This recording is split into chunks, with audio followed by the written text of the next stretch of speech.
We often associate, thriving communities with stability, comfort, the new developments, strong economies, peaceful Right, the areas. places where things seem, well, easy. Exactly. But what if the most dynamic growth, the really explosive stuff, happens where we least expect it? Hmm. Like in places with deep poverty or ongoing crises, even uh, outright persecution. Yes, that contrast, that flourishing and hardship, that's our hook today. Right. Why? Why is some of the most rapid church growth happening in these really tough environments? It's a huge question, isn't it? And the answers, well, they hold some pretty surprising lessons, I think, for anyone interested in growth and leadership, really in any field. Yeah. So today we're doing a deep dive into these church planting movements, CPMs they're called. We're drawing heavily from a paper by Stan Parks. A church planting movement is a leadership movement. Right. And our mission really is to try and unpack what drives these movements, especially how they approach leadership. What makes them work so well in difficult spots, and maybe what can you, listening, take away from their methods. Okay, let's jump right into that unexpected setting for growth.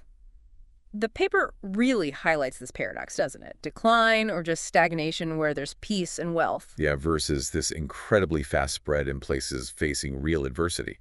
So what's going on? What does the paper say? Well, Parks gives a few compelling reasons. One idea is that when crisis hits, the usual supports, the safety nets, they kind of disappear. Uh-huh. And that can push people to look for meaning, for support beyond themselves. It fosters the deeper reliance on faith. Okay, that makes sense. And similarly, not having many material resources, that can actually be a catalyst. It forces dependence on ingenuity, community strength, maybe God's power, instead of just established programs or money. It's like that old saying, necessity is the mother of invention, but applied to faith and community building. Kind of, yeah. And the paper also mentioned something about existing structures. How so? Well, in places where Christianity's been around a long time, but maybe isn't growing much, there could be layers of tradition. Valuable? Sure.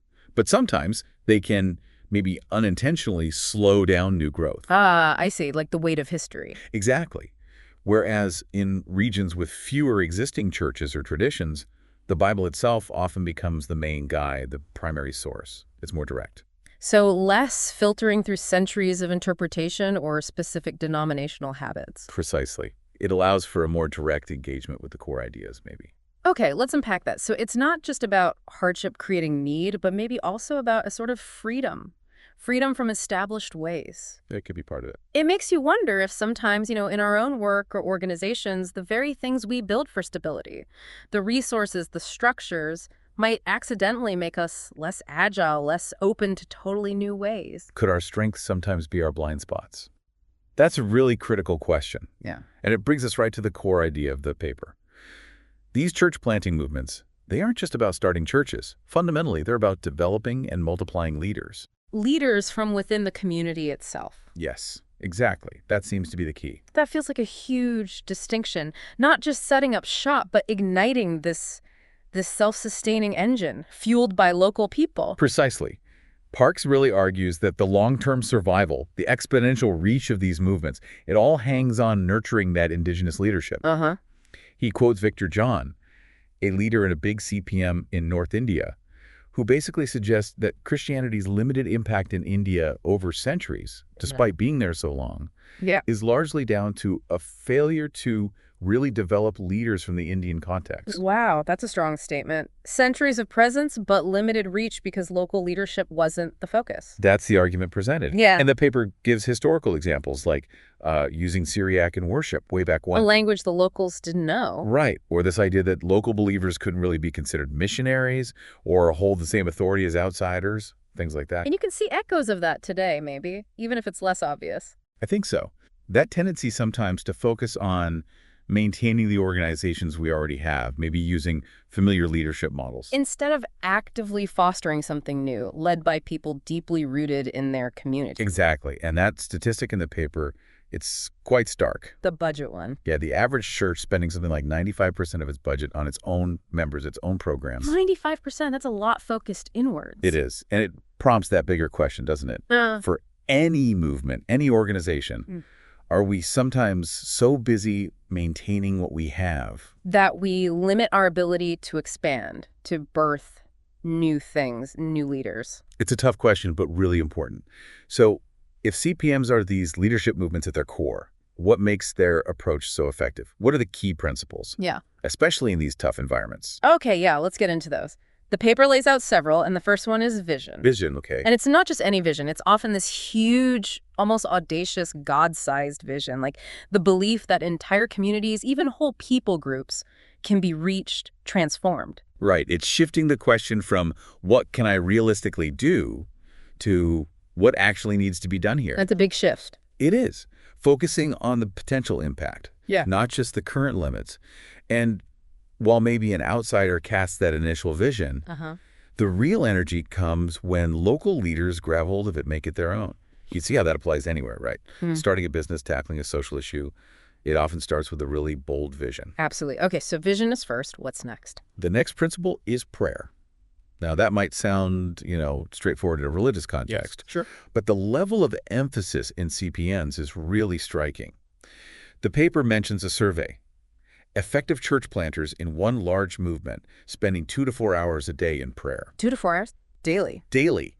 And these weren't necessarily like paid clergy, just regular people deeply committed to this. Wow. And that commitment, that deep engagement with core values, whatever they are your field, it often gets absorbed by the new people joining the movement. It's like the underlying fuel. The fuel that sustains the big vision. Okay. Vision, prayer, what else? Training. And this is where CPMs often look really different from more traditional ways. How so? The expectation isn't just that a few experts get trained, it's that everyone gets trained and then they immediately start training others. It's built-in multiplication. Everyone trains others immediately. That's the model. There's this story in the paper about an illiterate woman who apparently planted something like 100 churches just by sharing what she knew, what she'd experienced. It wasn't about formal qualifications. It was about action. That's incredible. Action over credentials. Exactly. And there's another statistic, like 30 leaders training 150 more leaders every week using the same simple material. Just imagine that kind of rapid spread. Exponential. It makes you ask, how can we empower everyone to be a contributor, a multiplier, not just a recipient? Good question. And that leads right into the next principle. The Bible itself is the main training manual. Okay, the core text. Right. This minimizes the need for lots of outside resources or experts. It fosters this direct connection to the foundational ideas. So instead of waiting for the expert to explain it, they guide people to find answers themselves directly in the text. It builds, critical thinking, ownership, discipleship, church formation, leadership development. It all grows out of engaging with that core source. It's like equipping people with the tools to fish rather than just giving them fish. That's a good way to put it, equipping them with principles. Okay. This next one, obedience, seems really key, especially the contrast the paper draws. Yeah, contrasting with settings that might focus more on just knowing stuff, accumulating knowledge. Right. In CPMs, the focus shifts to application. Exactly. The key question becomes, okay, we've read this, we've discussed it. Now, how will we actually obey this? How do we put it into practice? And leadership emerges from that. That's the idea. Leaders are the ones who are helping others figure out how to live it out. It's not about who knows the most theory, but who's facilitating action. So obedience drives maturity for individuals and leaders. That's what they see happening. It makes you wonder, is action, application, ultimately more important than just knowing more things? A challenging thought. Okay, what about strategy? How do they approach the how? Well, the paper points to the Gospels and Acts in the New Testament, especially a passage in Luke 10 as like the strategic blueprint. Luke 10. Yeah. What's the core idea there? It involves going out, usually 2 by 2, and looking for what they call a person of peace. A person of peace. Yeah, someone who's receptive, open, and has influence within their own network, their family, friends, colleagues. Their oikos is the Greek word used. A social circle. Right. And by connecting with that person and their natural community, leadership tends to just emerge more organically from within those existing relationships. So working with existing social structures, not against them? Pretty much. It's about finding those natural points of connection and influence. Makes sense. And that connects to empowerment, right? Absolutely. It's fundamental. The paper basically says people become leaders by leading, learning by doing. Get thrown in the deep end, maybe? Sort of, but with support, like the Discovery Bible Study method they mentioned. The facilitator isn't lecturing, they're asking questions, guiding the group to discover insights themselves. So the group members are doing the heavy lifting thinking-wise. Yeah. And this other model, T4T training for trainers, where new believers immediately share what they just learned with someone else. Passing it on right away. It just speeds up that whole process of developing confidence, developing leadership skills through actual practice. It's about creating lots of chances for people to step up early. Okay. What about standards? How do they know who should lead? Good question. The paper mentions a focus on biblical standards. They look at qualifications described in New Testament letters like Titus and 1 Timothy. So focusing on character, basic skills described in Scripture. Right. Things like integrity, ability to teach what they know, managing their own households well. Yeah. The focus is on discovering and applying these roles and responsibilities from the Bible. And importantly, avoiding adding lots of extra biblical requirements, things that might be cultural or just preferential. Exactly. Trying to stick to timeless principles for who should lead rather than getting bogged down in maybe irrelevant criteria. Interesting. And this next one seems quite countercultural, maybe? An unbiased focus on fruitfulness? Yeah, this one is fascinating.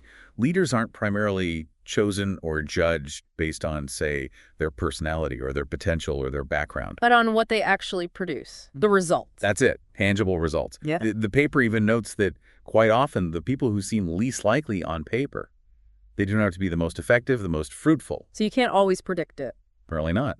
Yeah. And there's a practical side, too. They tend to invest more time and training into those leaders who are showing results, helping them multiply even more.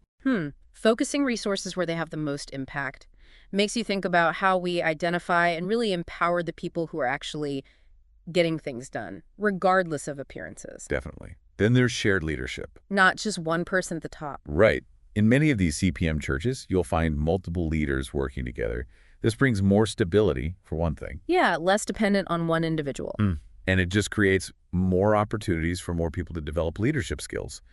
Plus, often these leaders keep their regular jobs. Oh, interesting. So they're not financially dependent on the church role. Often not, which helps the movement spread more organically through everyday people and avoids creating a professional clergy class too early, perhaps. And shared leadership means shared wisdom, mutual support. Exactly.